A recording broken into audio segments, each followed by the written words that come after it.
जय श्रीराम. आज श्रीरामचरितमानस भाग 219. रामे चित्तलयः सदा भवतु मे, भो राम मामुद्धर. भगवतचरणी चित्तलय होण्यासाठी म्हणजेच सद्गुरूंच्या चरणी चित्तलय होण्यासाठी अनेक अंतर्बाह्य द्वंद्वांमधून सामान्य साधकाला प्रवास करावा लागतो. कारण अंतर्दशा जशी अनुकूल असत नाही तशीच अनेकदा बाह्य दशासुद्धा अनुकूल असत नाही. पण मुख्यतः परमार्थ मार्गामध्ये महाराज म्हणतात, बाहेरच्या परिस्थितीपेक्षा आतली परिस्थिती कशी आहे यावर आमचा परमार्थ मार्ग अवलंबून असतो. कारण परमार्थ हा सर्वतोपरी आतला मार्ग आहे. बाहेरचं तेवढंच आवश्यक जेवढं ह्या आतल्या प्रवासासाठी आवश्यक आहे, असं महाराजांचं सांगणं आहे. त्यामुळे ह्या मुख्यतः आतल्या प्रवासामध्ये चित्तलयाच्या आड ज्या ज्या गोष्टी येतात त्या दूर सारत हा प्रवास साधकाचा चालतो. अर्थात सद्गुरूंच्या भरभक्कम पाठिंब्यावर. किंबहुना असं लक्षात येतं या प्रवासामध्ये प्रत्येकच साधकाच्या की सद्गुरू आम्हाला हात धरून पुढं नेताना आमच्या मनातली द्वंद्व जी असतात, मुख्य द्वंद्व कसलं असतं तर संशय हे ते मुख्य द्वंद्व असतं. पूर्ण श्रद्धा नसणं हे ते मुख्य द्वंद्व असतं. आणि जोवर पूर्ण श्रद्धा नाही तोवर चित्तलयाच्या आसपाससुद्धा आम्ही भटकू शकत नाही, त्याच्या जवळसुद्धा आम्ही जाऊ शकत नाही. म्हणजेच काय तर श्रद्धा असणं ही चित्तलयाची सर्वात महत्त्वाची पायरी आहे. आणि श्रद्धा एकाच ठिकाणी बसू शकते असं सांगितलं सर्व संतांनी. फक्त भगवंतावर, भगवंत म्हणजे त्या स्वरूपावर, मग तुम्ही ते सद्गुरू स्वरूप माना अगर भगवत स्वरूप माना, पण त्या एकाच ठाई ज्या वेळेला आमची या पूर्ण चित्तवृत्ती चिकटतात त्याच वेळी हा चित्तलयाचा प्रवास सुरू होतो. किंबहुना द मोमेंट ही श्रद्धा स्थिर झाली, आम्हालाच आतमध्ये जाणवायला लागतं की आम्ही चित्तलयाच्या जवळ गेलो आहे. एका अर्थानं हे दोन्ही सिनॉनिमस आहेत. पण होतं काय की आमची श्रद्धाच अनेक वेळेला हेलकावे खात असते. ज्या वेळेला आमच्या मनासारखी एखादी गोष्ट घडते त्यावेळी आमची श्रद्धा अचानक दृढ होते आणि पुढच्याच दिवशी जर काहीतरी त्याच्या विपरीत झालं तर आमची श्रद्धा पुन्हा कोलमडते. पण हे आम्ही लक्षात घेत नाही की सद्गुरू प्रत्येकच गोष्ट आमच्यासाठी ॲज इफ कस्टम मेड करून आमच्यासमोर आणलेली असते. त्यामध्ये आमच्या अंतर्दशेची परीक्षासुद्धा असते अधूनमधून.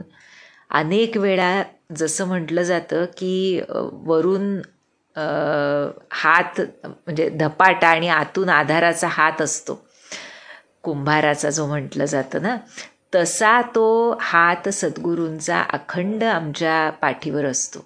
पण ते लक्षात न आल्यामुळे अनेकदा आम्ही सद्गुरूंबद्दलच संशय घेतो, भगवंतांबद्दलच संशय घेतो.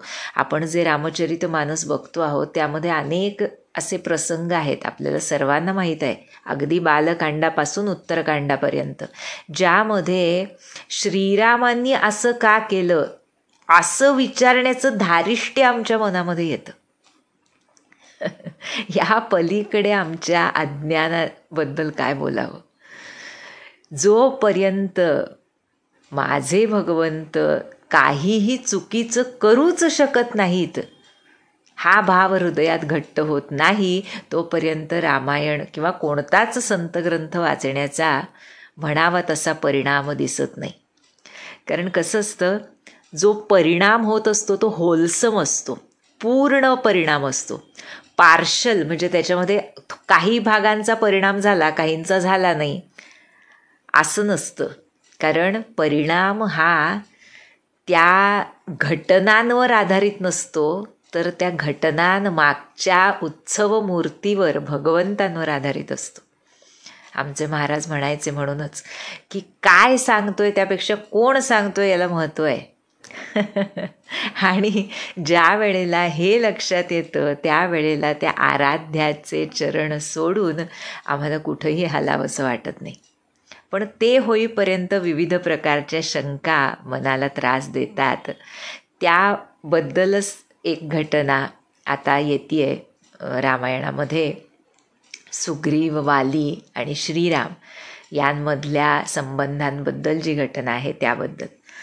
तर आपण बघितलं की श्रीरामांनी सुग्रीवाला पूर्ण आश्वासन दिलंय की तू काही काळजी करू नकोस, मी तुला मदत करीन सर्व प्रकारे, माझ्या बळावर आता तू चिंता सोडून दे. आता याच्यापेक्षा काय सांगायचं.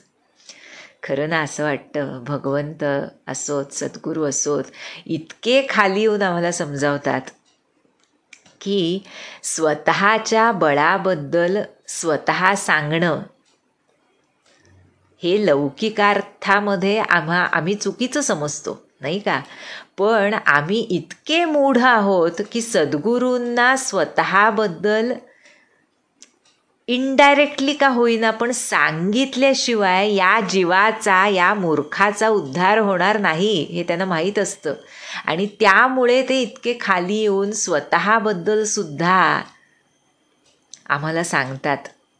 महाराजांच्या चरित्रामध्ये उल्लेख आहे, आपल्याला माहीत आहे. अनेक ठिकाणी महाराज म्हणायचे, क्वचित ठिकाणी, अनेक ठिकाणी नव्हे, पण काही ठिकाणी ज्या वेळेला आमच्यासारखे कोणी असतील तिथे की ज्यांना कळतच नाही आहे की कोण आहेत हे, त्यावेळी म्हणायचे महाराज, ओंकार ओंकार म्हणतात तो मीच.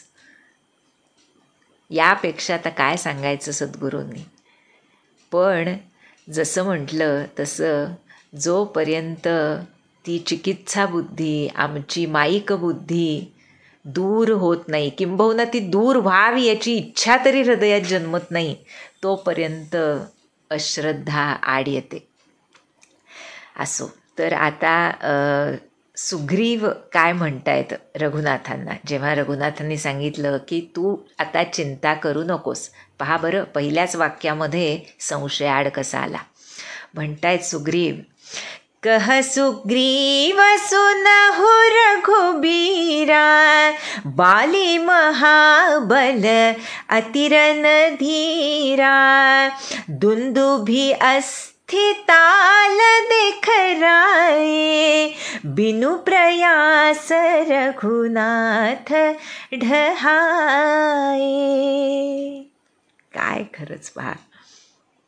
म्हणजे आपण नेहमीच म्हणतो की ह्या सर्व रामायणातल्या व्यक्तिरेखा ज्या आहेत त्या आमचं अज्ञान दूर करण्यासाठी आहेत. त्यामुळे सुरुवातीलाच सुग्रीव नतमस्तक होऊन रघुनाथांची शरण गेलाय, आणि रघुनाथांनी सुद्धा त्याला मित्रत्व प्रदान केलं. यापेक्षा मोठी गोष्ट कोणती असू शकते. पण तरीसुद्धा सुग्रीवाच्या मनात येतंय, हे रघुनाथा मी काय सांगतो ते ऐका. तुम्ही म्हणताय मला सर्व प्रकारे मदत करीन, पण माहीत आहे का तुम्हाला की वाली अत्यंत बलवान आहे, मोठा रणधीर आहे. सुग्रीव सांगतोय बरं का. म्हणजे तुम्ही म्हणजे रघुनाथांवर पूर्ण विश्वास बसत नाही आहे, कारण भावाचा पराक्रम माहीत आहे, पण रघुनाथ कोण आहेत हे अजून पूर्ण कळलेलं नाही. असंच होतं पहा. त्यामुळे पुढे सुग्रीव काय केलं त्यांनी ते सांगतात तुलसीदास, की श्रीरामांना काय दाखवलं, त्या दुंदुभी राक्षसाची हाडं आणि तालवृक्ष दाखवले. म्हणजे ते अशी कथा येते की असा तो एक ढीग होता किंवा ती झाडं होती एका लाईनीमध्ये, आणि सुग्रीवानं सांगितलं की ते एका बाणामध्ये तुम्ही ते सर्व पाडून दाखवा. त्याची शक्ती एवढी आहे त्या सर्व गोष्टींची की एका बाणात शक्य नाही, आणि हे केलं तर मी विश्वास ठेवेन की तुम्ही खरंच वालीला मारू शकाल. बरं का. म्हणजे सद्गुरूंची, भगवंतांची सुद्धा परीक्षा करायला मागं पुढं बघत नाहीत आम्ही. अनेकदा आपल्याला महाराजांच्या आयुष्यातले प्रसंग माहीत आहेत, कसे लोक त्यांची परीक्षा करायला यायचे.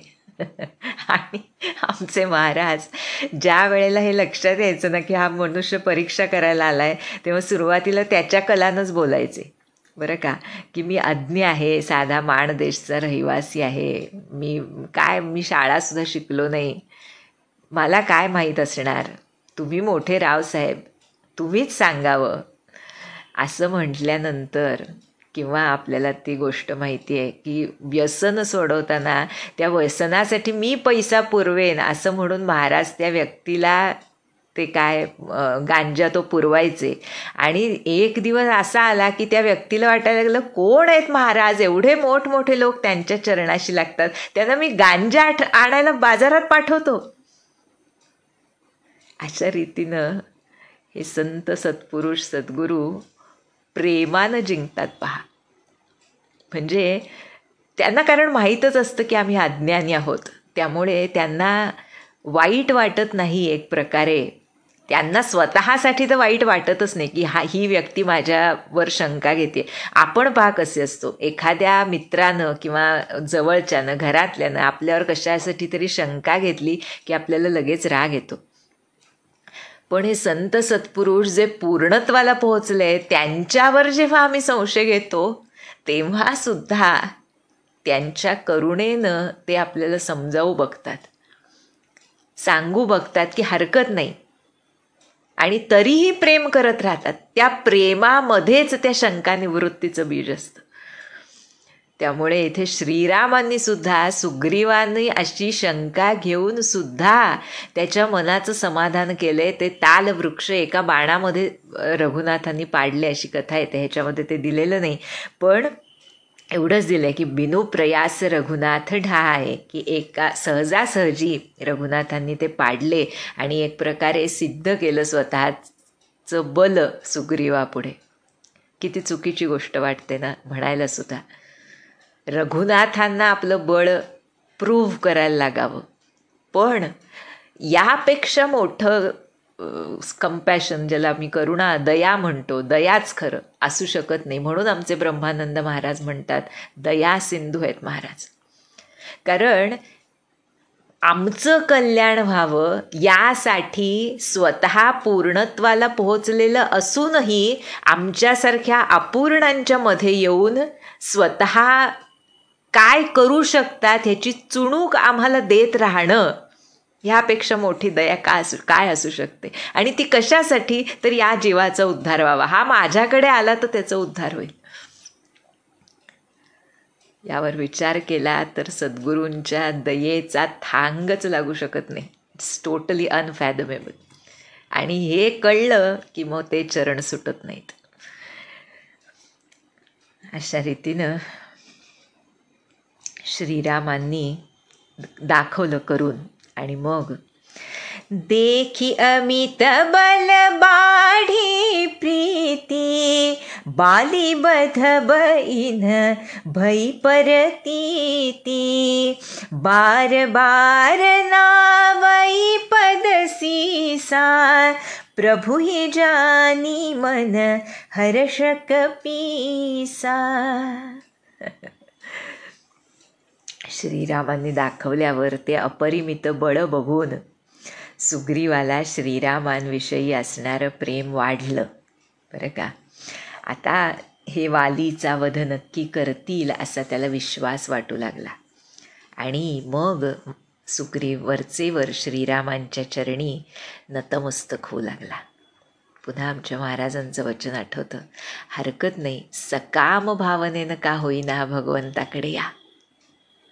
आणि भगवंताकडे आलात आणि त्याचं नामस्मरण मनापासून करू लागलात तर ते नामस्मरणच, ती भगवत भावनाच त्या भगवंतांना तुमच्या आयुष्यात इन्क्लूड केल्यानं का होईना हळूहळू मनामधल्या कामना इच्छा ह्या कमी व्हायला लागतील आणि एक दिवस तेच नाम तुम्हाला निष्काम करेल. आणि अशा रीतीनं प्रभूंनी सुग्रीवाला दाखवून दिलं आपलं बळ. आणि तुलसीदास म्हणतायत, प्रभू ही जानी मन हर्ष कपीसा. प्रभूंचं खरं स्वरूप कळल्यानं सुग्रीव मनातून आनंदित झाला होता. कसं असतं पहा, खरोखर लौकिक आणि पारमार्थिक ह्या गोष्टी इतक्या विपरीत असतात, पण तरीसुद्धा आमच्या उद्धारासाठी प्रभू निरनिराळी रूप घेऊन आम्हाला या दलदलीतून बाहेर काढण्यासाठी आमच्या पुढे त्यांचं श्रेष्ठत्वसुद्धा सिद्ध करायला पुढं मागं बघत नाहीत. आणि यापुढे तुलसीदास आम्हाला सांगतायत, उपजा ज्ञान बचन तब बोला, नाथ कृपा मन भयबु अलोला, सुख संपत्ति परिवार बड़ाई, सब परिहरि करिहउ सेवकाई. पहा बरं, सुग्रीव किती आमच्यापेक्षा श्रेष्ठ आहेत हे लक्षात येतं इथे. हरकत नाही, प्रभूंची परीक्षा बघितली, त्यांनी ते सिद्ध करून दाखवल्यानंतर त्याचं प्रेम खरं वाढलं म्हटलंय तुलसीदासांनी. पण ज्या वेळेला खरं स्वरूप कळलं त्यावेळेला मात्र ते सर्व संशय दूर होऊन गेले. प्रत्यक्ष भगवत स्वरूप सुग्रीवाच्या लक्षात आलं आणि मग तो भानावर आला म्हटलंय पहा. उपजा ज्ञान, केवढी मोठी गोष्ट. आणि काय म्हणाला, हे नाथ तुमच्या कृपेनं माझं मन शांत झालंय.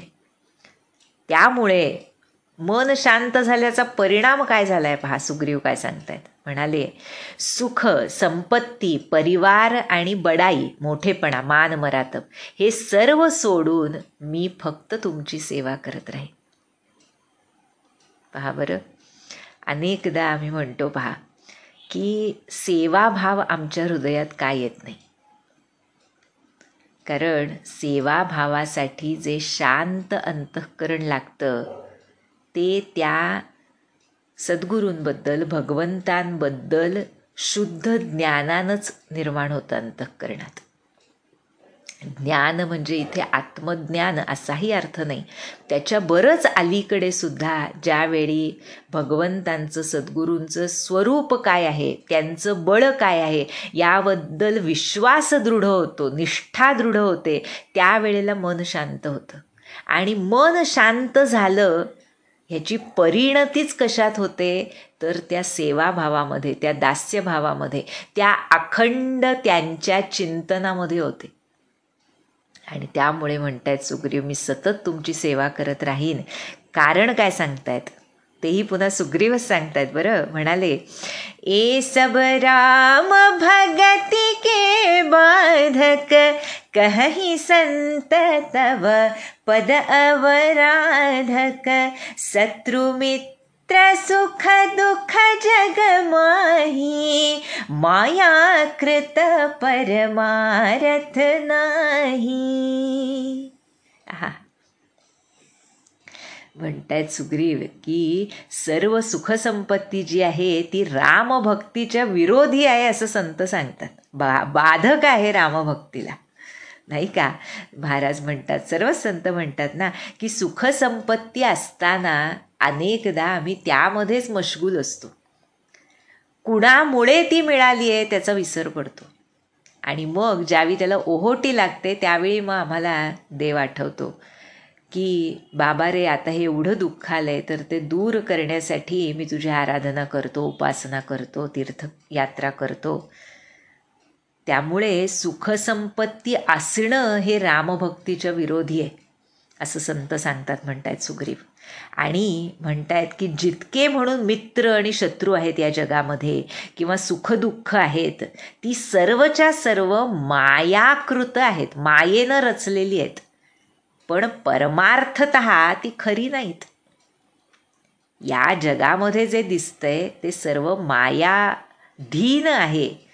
आणि त्यामुळे तुमच्या जवळ येण्यासाठी, रामभक्ती साध्य करण्यासाठी ती उपयोगाची नाहीत. पण आता ज्ञान उपजलंय म्हटले ना, उपजा ज्ञान. त्यामुळे सुग्रीव म्हणतायत, बाली परमहित जासु प्रसादा, मिलेहु राम तुम समन विषादा, सपने जेहि सन होईल राई, जागे समुझत मनस कुचाई, अब प्रभु कृपा करहु एहि भांति, सब तजी भजनु करऊं दिन राति, सुनि बिराग संजुत कपिबानी, बोले बिहसी राम धनु पानी. ज्ञान निर्माण झालं की विरक्ती येतेच. त्यामुळे इथे म्हणतायत, तुलसीदास सांगतायत, सुग्रीव सांगतायत की हे श्रीराम, मला आता वाटतंय की वाली हा माझा परमहितकारी आहे, परमहितैषी आहे माझा. कारण काय तर त्यानं जे केलं त्यामुळेच शोकनाशक असे तुम्ही मला मिळालात. आणि त्यामुळे आता स्वप्नात जरी त्याच्याशी युद्ध झालं वालीशी, तरी ते स्वप्नात झाल्यानंतर सुद्धा मला संकोच वाटेल की मी का भांडलो याच्याशी, कारण ह्याच्यामुळेच मला तुम्ही मिळालात. याला ज्ञान म्हणतात. पहा, अहिल्यामातेचं स्मरण खूप स्वाभाविक आहे इथे. अहिल्यामाता काय म्हणाली श्रीरामांना, मुनि श्राप जो दीन्हा अति भल कीन्हा, परम अनुग्रह मैं माना, देखे उभरी लोचन हरिभव मोचन, इहै लाभ संकर जाना. बघितलं ना आपण अहिल्या उद्धार कथा. त्यामध्ये काय म्हणाली की गौतम मुनींनी, माझ्या पतींनी मला शाप दिला, हे चांगलंच झालं. त्यामुळेच भवमोचन अशा तुम्हाला श्रीहरींना मी डोळे भरून बघू शकले. त्यामुळे त्यांनी शाप दिला हा मी त्यांचा उपकारच मानते. हे जे माता अहिल्या म्हणाली तेच इथे सुग्रीव सांगतायत की वालीनं माझ्याशी शत्रुत्व जे केलं ते माझ्या पथ्यावर पडलं.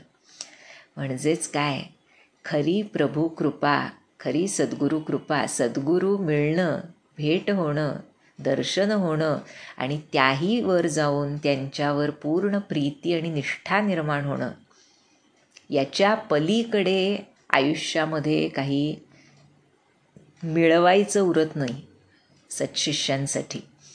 आणि त्यामुळे ते म्हणतात की जे काही वाईट परिस्थिती जी काही माझ्या वाट्याला आली होती त्यामुळेच मी भगवंताकडे वळलो, त्यामुळे त्या परिस्थितीला आज मी वाईट म्हणू शकत नाही. अनेक संत सांगतात, बहुतेक सर्व संतांचा हा अनुभव असतो की त्या वाईट परिस्थिती इतकं ते कुणालाही धन्यवाद देत नाहीत, कारण त्यामुळे ते भगवंताकडे वळून त्यांना शाश्वत समाधान लाभलेलं असतं. त्यामुळे सुग्रीवाच्या मनात आता वैराग्य आलंय आणि म्हणतायत, अब प्रभु कृपा करहु एहि भांति, सब तजी भजनु करऊं दिन राती. आता मला युद्धामध्ये काही इंटरेस्ट राहिलेला नाही, त्यामुळे माझ्यावर आता अशी कृपा करा की सर्व सोडून रात्रंदिवस मी तुमचं भजन करत राहावं. बरं का. आणि सुग्रीवाची ती वैराग्यपूर्ण वाणी ऐकून बोले बिहसी राम धनुपानी, हातात धनुष्यबाण धारण केलेले श्रीराम हसत हसत त्याला म्हणतायत काय, जो कछु कहे हो सत्य सब सोई, सखा बचन मम मृषान होई, नटमर कट इव सबहि नचावत, रामुख गेस वेद अस गावत. हे ज्यानं जाणलं त्याला परमार्थ सोपा होतो. म्हणतायत, श्रीराम सांगतायत की मित्रा, तू जे सांगितलंस ते सर्व सत्य आहे बरं का, पण माझं बोलणं मिथ्या नसतं, खोटं नसतं. त्यामुळे मी जे म्हणलंय की वाली मारला जाईल आणि राज्य तुला मिळेल, हे होणारच. म्हणजे कसं आहे पहा, आपण म्हणतो ना, तो वाटेल तेची करी ऐसा नाही पाहिला, श्री ब्रह्म चैतन्यासारिखा नाही पाहिला. जे एकदा ते ठरवतात, कारण त्यांना सर्व माहीत असतं. सर्व म्हणजे आमच्यासारखं इमिडिएट पास्ट, इमिडिएट फ्युचर असं नाही. आपल्याला तेही माहीत नसतं खरं तर. इमिडिएट फ्युचर तरी कुठे, पुढच्या क्षणी काय होणार आहे हे कुठं माहीत असतं. पण संत सत्पुरुषांना, भगवंतांना अनंत जन्मांचं कर्म आणि त्याची परिणती किंवा त्याचा होणारा म्हणजे त्यातून काय उद्भवणार आहे ह्या सर्व गोष्टी माहीत असल्यामुळे ते एखाद्या जीवासाठी जे करतात तेच त्याच्या हिताचं असतं. म्हणजे खरं बघता पूर्ण विरक्त होऊन रामभजन करणं या पलीकडे काय मिळवायचं आयुष्यामध्ये, आणि ते मिळवायला उत्सुक आहे इथे सुग्रीव. पण श्रीराम सांगतायत नाही, मी म्हणालो ते खोटं होऊ शकत नाही. मी म्हणलंय वाली मारला जाईल आणि तुला राज्य मिळेल, हे होणारच, कारण त्यामध्येच सर्वांचं हित आहे. त्यामुळे म्हणून म्हटलं अगोदर की श्रीरामांवर किंवा संत सत्पुरुषांवर ते जे करतात त्यामध्ये हितच आहे हा भाव पहिला पक्का झाला पाहिजे. मग कोणतीही शंका, बुद्धिभेद शिवू शकत नाही. हे झालं की मग आपल्याला आणि त्यांच्याच कृपेनं ते कळत जातं आमच्या रोजच्या आयुष्यामध्ये. हे फक्त रामायण महाभारत असे ग्रंथ बघण्याचंही कारण नाही. आमच्या रोजच्या आयुष्यात कळत जातं की मला असं वाटलं होतं की अमुक झालं तर चांगलं होईल, पण काही काळानं लक्षात येतं की महाराज बरं झालं तुम्ही तसं केलं, तेच माझ्या हिताचं होतं, आज मला कळतंय. पण त्या वेळेला जर तो भाव शुद्ध नसेल तर मात्र आमच्या मनात शंका येते. म्हणून महाराज म्हणतात नंतर कळण्यापेक्षा सुरुवातीपासूनच ते जे करतील ते योग्यच असणार माझ्यासाठी या भावनेनं राहिलात तर तुमची निष्ठा डळमळणार नाही. त्यामुळे सर्व गोष्टी ह्याच्यात खूप शिकवणाऱ्या आहेत. महाराजांचं प्रवचन वाचतोय असंच वाटतंय अक्षरशः की मी जे करीन ते तसंच होणार. आणि त्यामुळे इथं काकभुशुंडी पुढं सांगतायत, म्हणतायत गरुडाला. काकभुशुंडी पण सांगतायत ना ही कथा गरुडाला. तर ते काय म्हणतायत की नट मर कट इव सबही नचावत रामू. म्हणजे जो माकडं नाचवणारा असतो नाही का, त्या माकडवाल्याच्या माकडाप्रमाणे श्रीराम सर्वांना नाचवतात असं वेद म्हणतात. कठपुतली आहोत हे लक्षात आलं की सगळं सोपं जातं. जोपर्यंत मी कठपुतली होणार नाही असा हट्ट आम्ही धरतो तोपर्यंत अनंत द्वंद्व मनामध्ये युद्ध करत असतात. त्यानं ना आतमध्ये शांती लाभते ना बाहेर काही कार्य सुफल होतं असं आम्हाला वाटतं. त्यामुळे आणि गंमत अशी आहे म्हणतात महाराज, सर्व संत सांगतात की अनेकदा लौकिक आयुष्यामध्ये पहा आपण कठपुतली आहोत असं आम्ही दुःखानं म्हणतो नाही का. म्हणजे काहीच नाही हो आमच्या हातामध्ये, सर्व करणारं भगवंत आहे, त्यामुळे त्यानं जे केलं ते झालं असं आम्ही दुःखानं म्हणतो. पण ज्या वेळेला एकदा एक चरण घट्ट धरले जातात त्यानंतर मात्र आम्ही कठपुतली आहोत या इतका आनंदच कशात नाही हे लक्षात यायला लागतं. मग लक्षात यायला लागतं की किती निश्चिंत केलं आहे मला माझ्या महाराजांनी, किती निश्चिंत केलं आहे. ज्या योगे प्रपंचाची काळजी करणं हे मला शिवतही नाही आहे का आज, असं ज्यावेळी वाटेल त्यावेळी खरी आमची निष्ठा दृढ झाली म्हणता येईल म्हणतात महाराज. कारण करायचंच काही नाही, प्रयत्न पूर्ण करायचा आहे, रिझल्टवर तुमचा ताबा नाहीच आहे. मग त्यावर चिंता करून त्याची काळजी करून आजचा दिवस आजची भाकरी का बरं कडू करावी म्हणतात महाराज. तसं इथे सांगतायत की नट मर कट इव सबही नचावत. आमचे महाराज तर म्हणतात 9व्या अध्यायाची थीम आहे ना ही, गीतेच्या 9व्या अध्यायाची. त्यामुळे महाराज म्हणायचे की 9वा अध्याय गीतेचा ज्याला कळला त्याला सगळं कळलं. म्हणजे काय कळलं हेच, नट मर कट इव सबही नचावत. तो सगळ्यांना माकडाप्रमाणे नाचवतो. आमचे महाराज तर एके ठिकाणी म्हणतात की अस्वलाप्रमाणे मी नाकात दोरी अडकून ठेवतो. तो दरवेशी कसा अस्वलाच्या नाकात दोरी घातलेली असते की ते इकडं तिकडं पळतं, पण शेवटी त्याला माहीत असतं की नाकात दोरी आहे. तसं आम्ही कितीही भटकलो, कितीही काही केलं तरी महाराज ती आमच्या नाकात अडकवलेली दोरी काढत नाहीत आणि कधी ना कधी त्या दोरीची जाणीव करवून देतात. तेही तेच करतात. मग आम्ही खऱ्या अर्थानं शरणागत होतो. त्यामुळे काकभुशुंडी सांगतायत इथे की श्रीराम जे सांगतायत, जे करतो म्हणतायत तसंच होणार. आणि मग हे झाल्यानंतर लई सुग्रीव संग रघुनाथा चले चाप सायक गही हाथा तब रघुपती सुग्रीव पठावा गरजेसी जाई निकट बल पावा. यानंतर रघुनाथ सुग्रीवाला सोबत घेऊन हातात धनुष्यबाण धारण करून निघाले आणि मग श्रीरामांनी सुग्रीवाला वालीकडं पाठवलं. बरं का.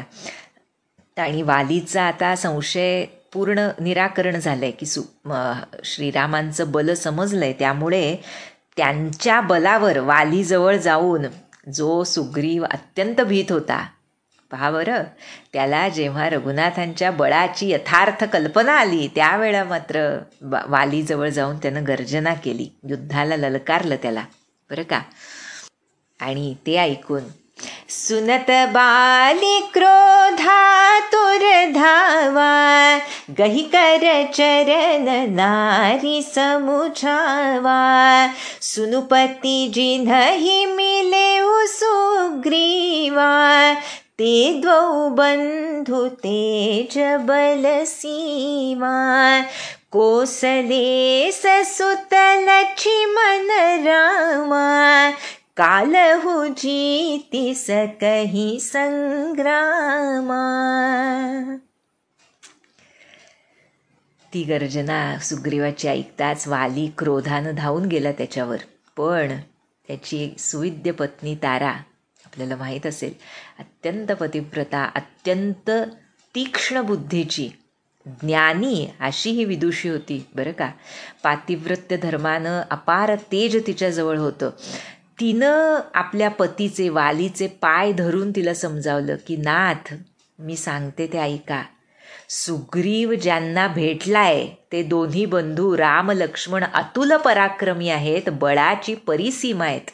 आणि हे कोसलपती दशरथांचे पुत्र जे आहेत दोघं राम लक्ष्मण, ते युद्धामध्ये काळाला सुद्धा जिंकू शकतात.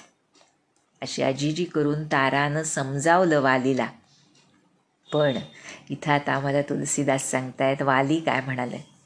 म्हणतोय, कहबाली सुनु भीरु प्रिय समदरसी रघुनाथ जौ कदाची मोहि मारही तौ पुनि हो सनाथ. आहा, काय भाव आहे पहा वालीचा सुद्धा.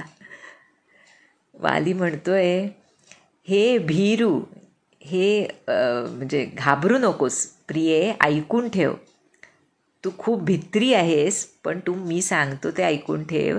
श्रीराम समदर्शी आहेत ना, मग जर त्यांनी मला मारलं तरी ह्या समदर्शी श्रीरामांमुळे मला परमपद मिळेल. पहा बरं, माहीत आहे वालीला कोण आहेत श्रीराम. त्यामुळे ते समदर्शी आहेत. म्हणजे मी जरी चुकीचं केलं असलं तरीसुद्धा त्यांच्याकडून मी मारला गेलो तर मला परमपद मिळेल.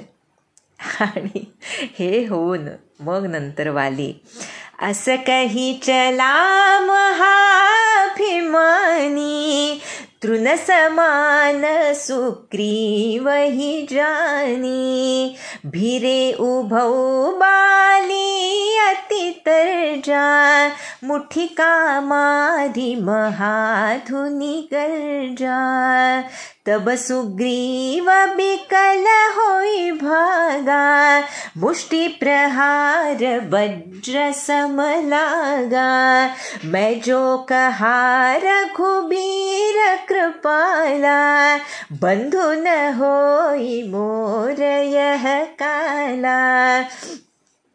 एक रूप तुम भ्राता दो, तेहि भ्रमते नहीं मारे सो, कर परसा सुग्रीव शरीरा, तनु भाकुली सगई सब पीरा, मेली कंठ सुमन कई मला, पठवा पुनि बल देई बिसाला, पुनि नाना विधि भई लराई, बिटप ओट देखहि रघुराई, बहुछल बल सुग्रीव कर, हिय हारा भय मानी, मारा बाली राम तब हृदय माझ सरतानी. सुग्रीव वाली सुग्रीवाला येऊन भिडला, अत्यंत तुच्छ मानून अहंकारीपणानं येऊन भिडला. त्याला एक ठोसा लगावला आणि मोठ्यानं गर्जना केली वालीनं.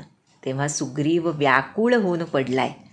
त्याला हा ठोसा वज्रासमान लागला. तेव्हा रघुनाथांजवळ सुग्रीव आला आणि काय म्हणतोय, हे कृपानिधान, मी तुम्हाला आधीच सांगितलं होतं की वाली माझा भाऊ नाही फक्त, तर काळ आहे, काळ.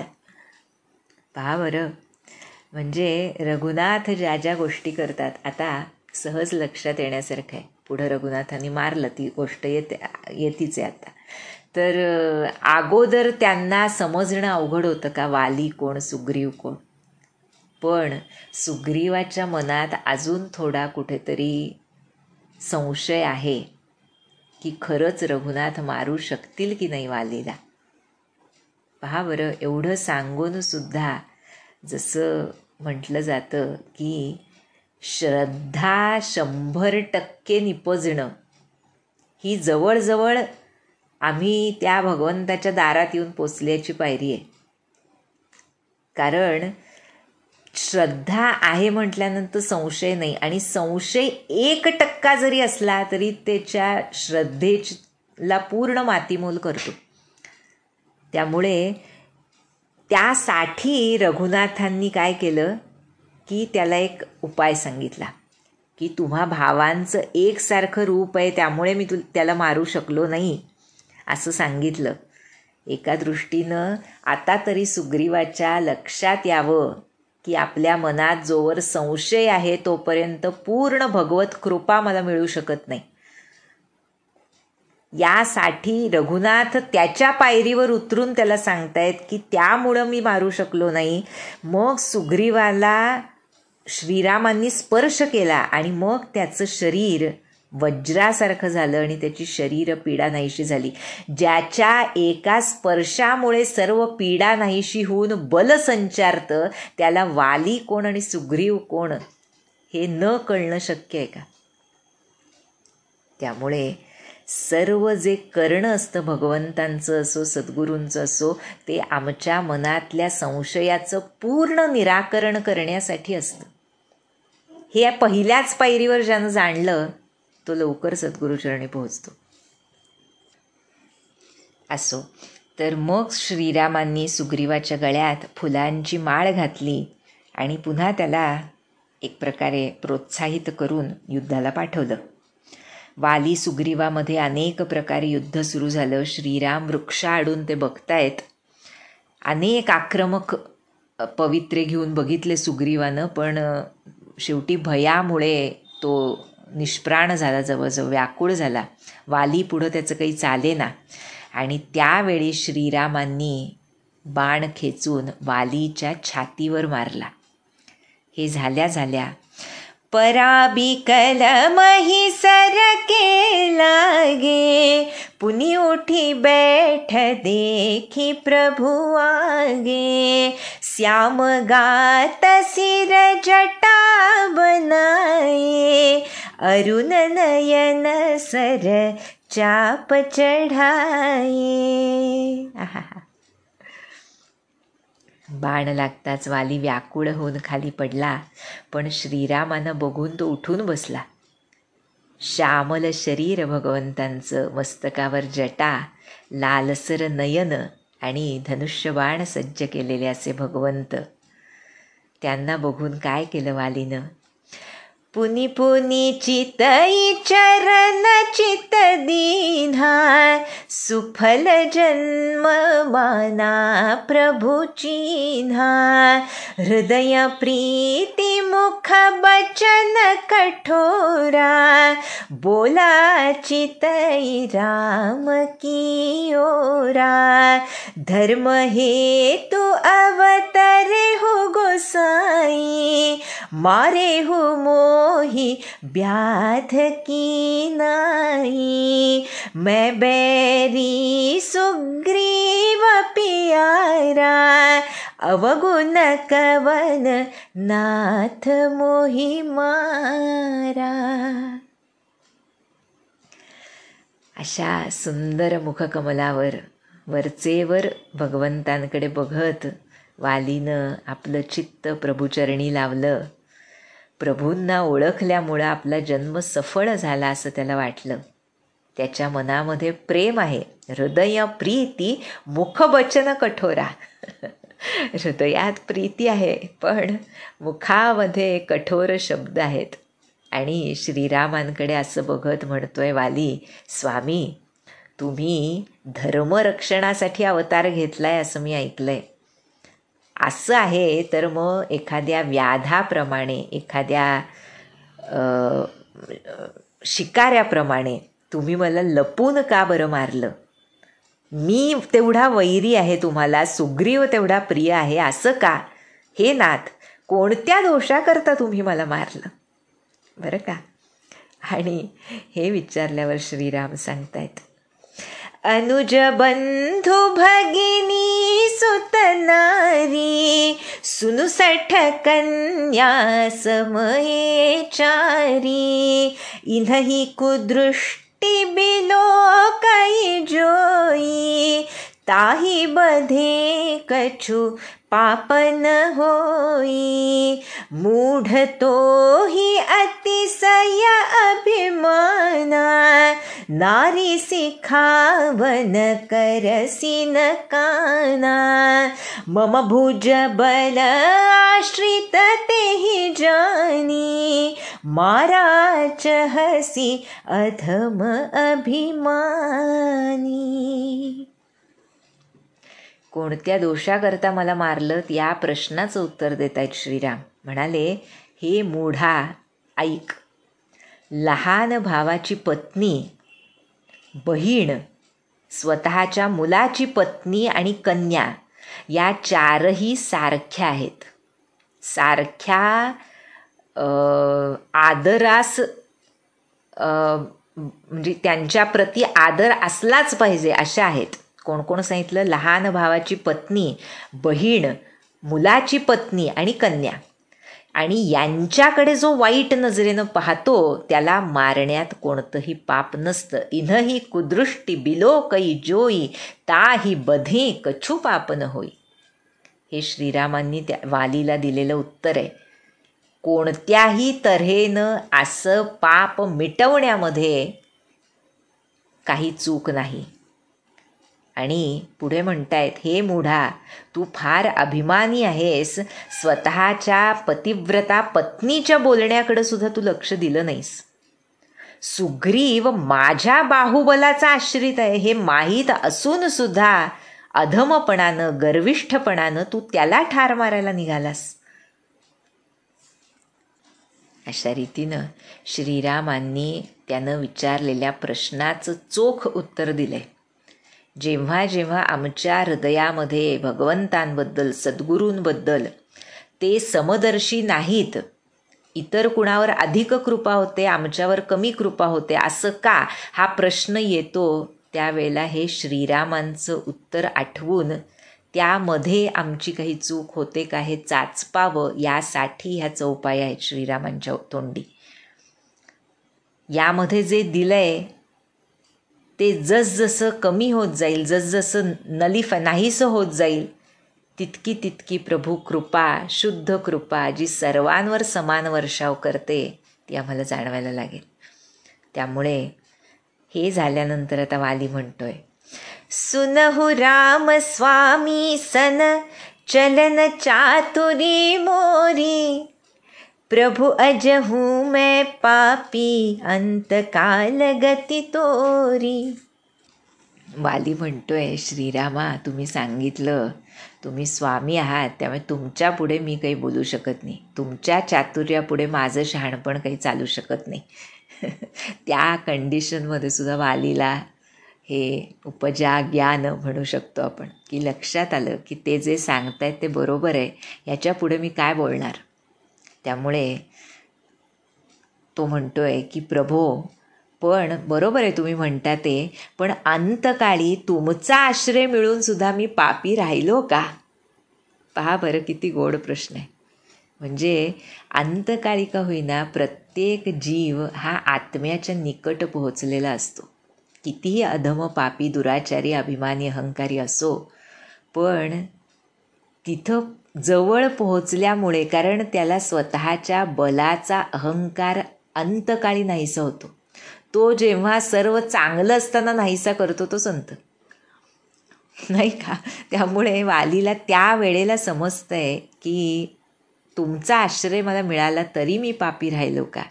आता यावर श्रीराम काय उत्तर देतात आणि त्यावर वाली काय म्हणतो, कशी स्तुती करतो श्रीरामांची, ह्याचं गोड वर्णन तुलसीदास करतायत, ते आपण पुढच्या भागात बघूया. जानकी जीवन स्मरण. जय जय राम.